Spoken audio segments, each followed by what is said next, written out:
Roller athletics federation of India यांच्या मान्यतेनं roller athletics association महाराष्ट्राच्या वतीनं खोपोली इथं राज्यस्तरीय स्केटिंग स्पर्धा पार पडली।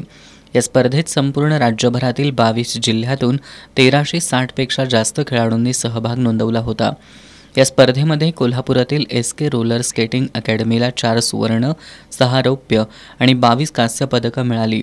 श्रीशैल पाटील, धैर्य ओसवाल, अधीरा पाटील, अर्वित चोरगे, कविश शिंदे, आदित्य दंडवते, कृष्णा नेतले, आरवी कामते, यामी काळे, हिरणमयी कारेकर, वेदांतिका माने, इरा तेंडुलकर, हरितेज कोडम, अंजली पाटील, इरा भोसले, आरवी व्यास, श्रीतेज पाटील यांनी विविध पदकं मिळत घवघवीत यश मिळवलं। या सर्व खेळाडूंची राष्ट्रीय स्पर्धेसाठी निवड झाली आहे।